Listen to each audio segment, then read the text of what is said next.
Hola, hello. We're going to talk about pronombres de objeto directo, direct object pronouns.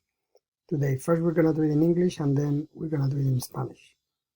You remember the direct object theory that I explained to you yesterday.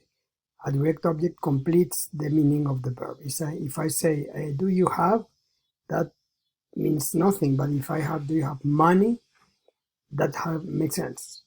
And that word money responds to what? What do I have? Money. And that's the direct object. So if you want to know what the direct object is in a sentence, you need to ask what to the verb. If I say, I see people, what do I see? People. That's the direct object. But sometimes when we answer a question, direct object question, we don't repeat the direct object. Why? Because we don't like to repeat. We can use a pronoun. A pronoun is a word that substitutes the noun. For instance, here, yes, I have it. You don't say money, you say it. Why? Because it's easier. You don't, and it's less repetitive. Okay. What happens in Spanish? Okay. This is the same question. ¿Tú tienes dinero? Si yo tengo dinero, that's the first option. Or you can use a pronoun and say si yo lo tengo. You can see that it's the same thing as in English. The only difference is that instead of using it at the end, you use lo, which is it, before the verb. So you're saying, yes, I eat half. And that's the way you need to do it in Spanish. Another important thing, in Spanish, it doesn't exist. In English, it is for things. So do you see your mom? Yes, I see her. She's a woman. Do you see your dad? Yes, I see him. Do you see your car? Yes, I see it. But in Spanish, objects are either masculine or feminine. So, yo tengo una casa si tú la tienes, right? Because la substitutes casa, because casa is feminine, and then you use la, no lo, right? Okay. Another important thing about the questions. If a question starts with I, if I ask you, do I see you? The first word in the answer is gonna be you. Do I? Yes, you, right?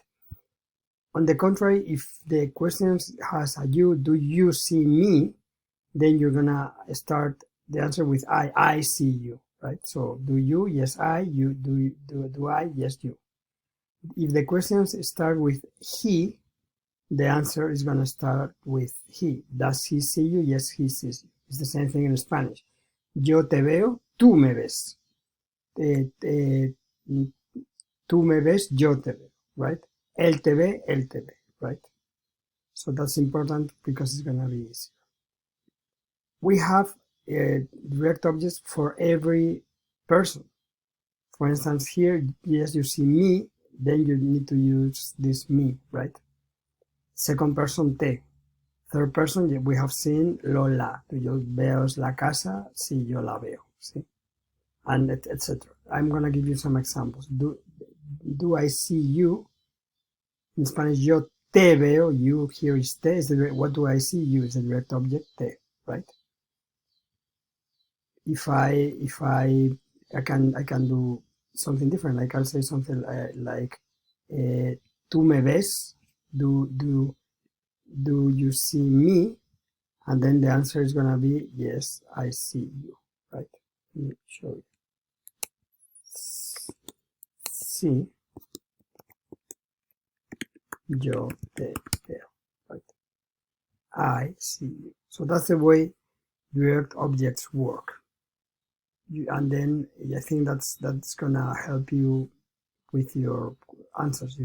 First you need to see the situation, see, okay, what's the question? Do I, you, do you, whatever, then you know what to answer, and then you know that you need to substitute.